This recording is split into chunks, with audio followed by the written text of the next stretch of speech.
Hi guys, welcome to Asher and Gad channel, making Africa home again, one family at a time. Now, you may be wondering, what happened to the Well, we are still in Kumasi. We've been in Kumasi for about, coming up to 2 weeks now. We had to attend my father's funeral, and for various reasons, we've had to extend our stay in Kumasi.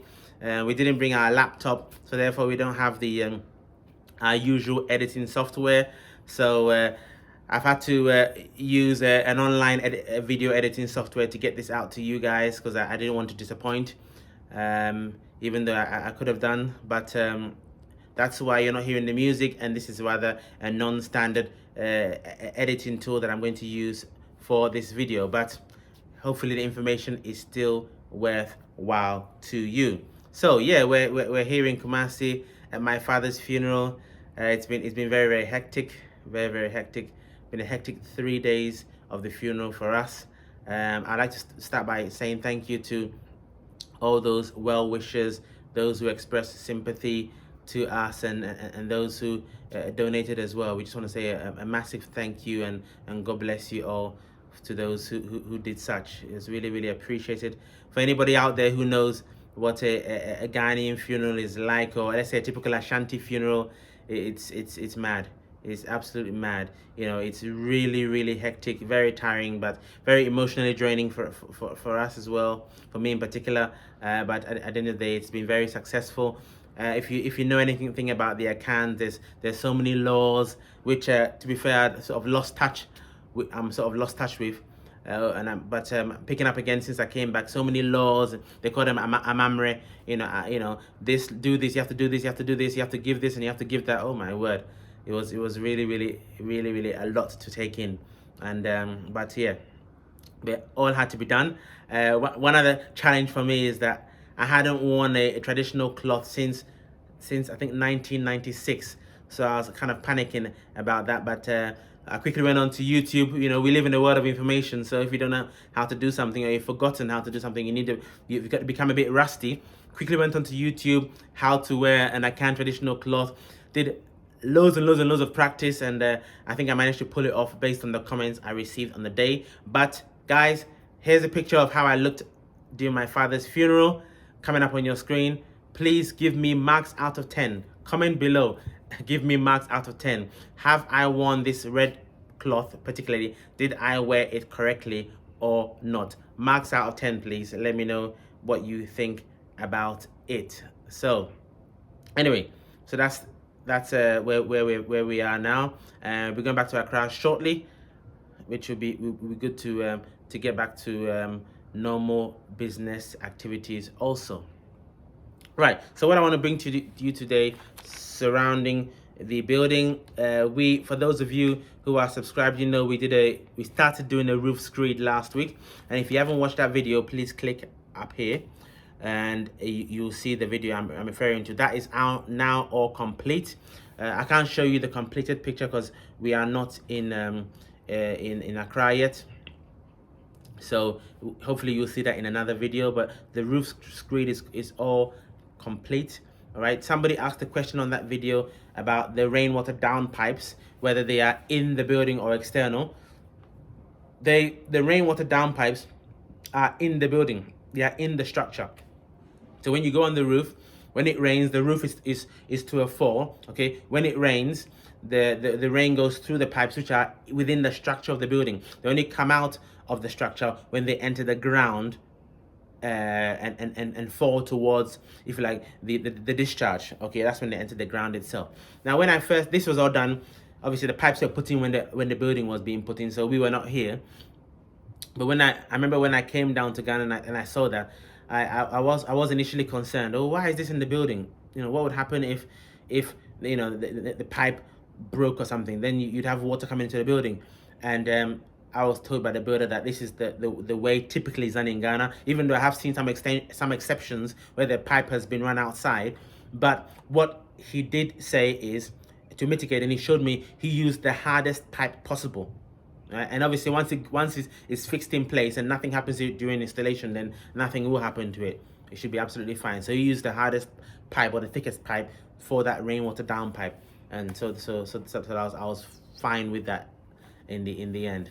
But obviously, if that concerns you, then during your build you can have it outside and maybe finish it architecturally. Maybe you can put a box around it and paint it to match the paint of the building, so that it's not that conspicuous, if you like. But having it within the building and having a nice firm or thick as possible pipe is a common practice, I am told, here in Ghana as well. So that's one for you to consider. Right. Another thing I wanted to touch on today is my communication cabling and the ground leveling. I have a picture coming up on your screen which shows you you can see a couple of pipes and some white cables. Those white cables are category 6 communication cables, or commonly known as Cat 6 cables.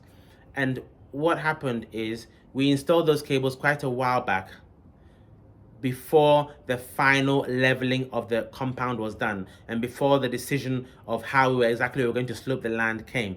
So after we'd filled and compacted the land and we put in we've done the car ramp, okay, the ramp of the car, the ramp near the main gate has already been done and concreted. It's now come to the light that these cables are actually now too low, which is kind of annoying, but that's it happens. The cables are now too low and there's not enough slack in them. We can't pull the cables up to where the motor is going to be positioned, because there's going to be a motor which will have a rail on it to slide the main gate left and right. So now the cables are too short to get to the final motor position. But thank God that they followed my instruction so far as installing the cables within the pipes are concerned.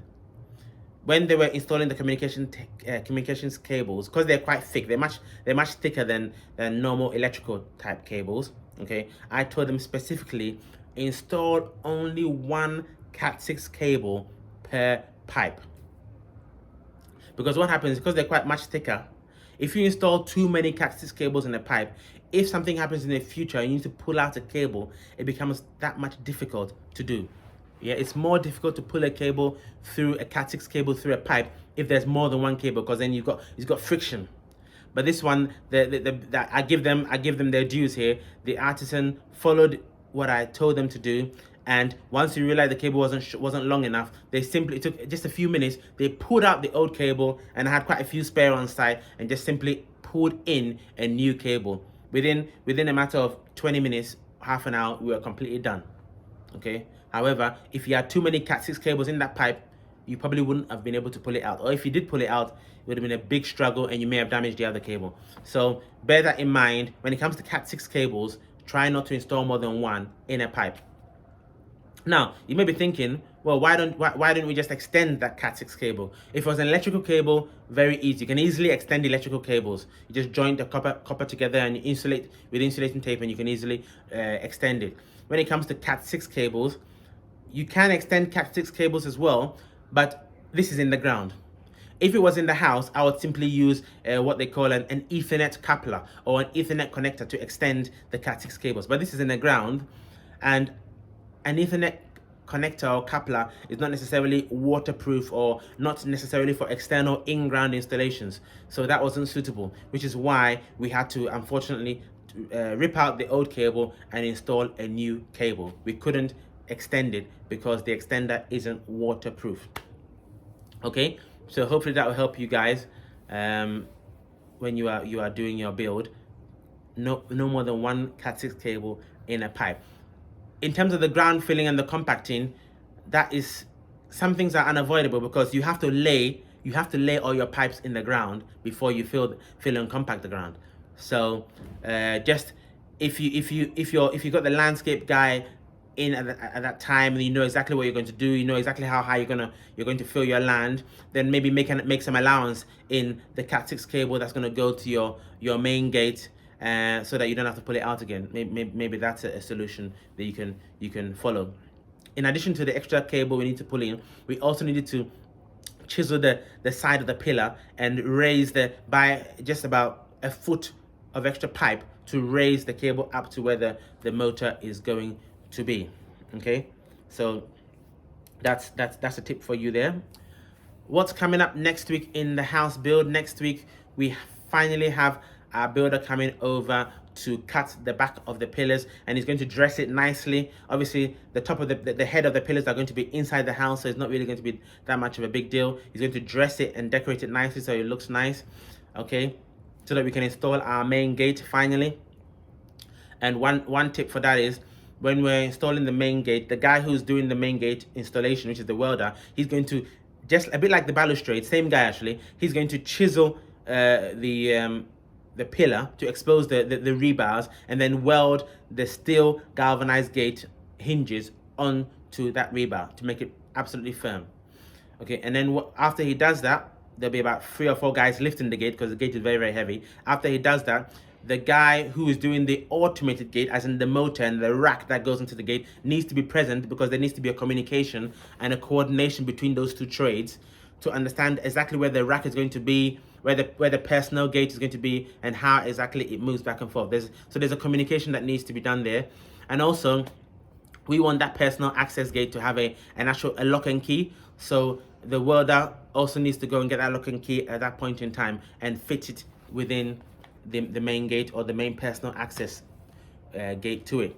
So these are all coordination and communication that needs to happen between the trades, and your project manager, whoever that person is, needs to be aware of that in order to get them together talking and to get them on site at approximately the same time or on the same day. All right, so that's the tip of today's video and what's coming up next week. Okay, this main gate and the discussions with the guy doing the sliding motor. Just to update you guys, we recently did a very good video which has had a lot of great feedback with Jasmine Ama. Okay, and that video is all about the real cost of relocating to Ghana. Okay, now if you haven't watched that video, I will link the video in the description. Okay, this is on Jasmine Ama's channel, the real cost of moving to Ghana. It's a wonderful video with a great insights as well for those of you who are considering relocating. You know, how much does it cost to relocate, moving your items, accommodation, etc., etc. So please go and have a watch of that, link below, and I believe that'll be helpful to you as well. And yes, subscribe to her channel. Right, let me just check my notes to make sure I haven't missed anything out. Yes, obviously, for those of you who are new to Ghana, are thinking about relocating to Ghana, the Ghanaian society is a little bit different from, let's say, America or UK. Now, in Ghana, networking is very important, and obviously it's important out in other countries as well. It has its benefits, but even more so in Ghana. In Ghana, we're in a society where sometimes who you know can really be of benefit. So networking is massive in Ghana.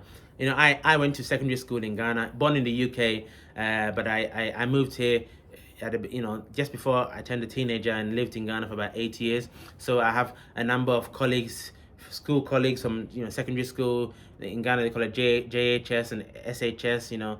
So I've reconnected with some of them, and I continue to do so because it's of significant benefit. For example, I want to give a shout out at this moment to a friend of mine from secondary school. I went to Achimota Secondary School called Motown. I give a shout out to a guy called Clement Kwame, aka Nicky Bongo, who recommended a couple of guys to me who have worked on the building, and they've been very good as well. So great shout out to him. That was really nice of him. Good guy.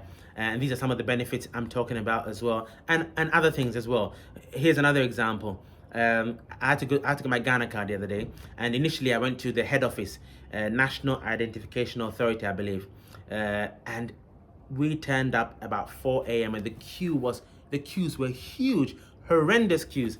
We stood there for about half an hour, 40 minutes. We said, you know what, had enough of this, can't do it, just can't do it. Just went back home, made a few phone calls, and we were able to connect with somebody who works at the Ghana Revenue Authority, okay, in Accra, okay. We have relatives there as well, significant relative, and basically we found out that you can actually do it at the GRA offices in Accra, and they have a number of sites. We went to the one in Medina, and I got that done there was a queue there as well, but it was a much shorter queue. Yeah, I was in and out of there in a matter of a couple of hours, got my Ghana card, happy days. So again, this is the benefit of networking here in Ghana. But really and truthfully, if you have to be honest, it shouldn't be like that. Everything should be efficient and everybody should be treated equally. It should be able to have on opportunities, jobs, whatever it is, without having to know anybody really. It should be able to be, everything should be efficient, and it should just be above board, fine. But unfortunately, we haven't got there yet, and I hope we do get there soon. But that's the way it is. But that's a tip for anyone considering relocating to Ghana, or possibly any other African country for that matter, because I'm sure they are all fairly similar, because we are all brothers and sisters, and we are all, I believe, we're all the same people, really, just been divided over the years through various mechanisms. But I won't go there today. You all know what I'm talking about. All right, guys, well, I hope you enjoyed this video. It's a short one, no music in the background because I'm using a different editor, stuck in Kumasi here. I haven't got my standard laptop, but I hope you enjoyed it. As usual, like, share, subscribe, hit that notification button so you always be aware when Asher and Gad upload a new and educational video for your viewing pleasure. So on behalf of Gad, it's Chemist here, and for me, it's guys, Yebeshia. See you next time.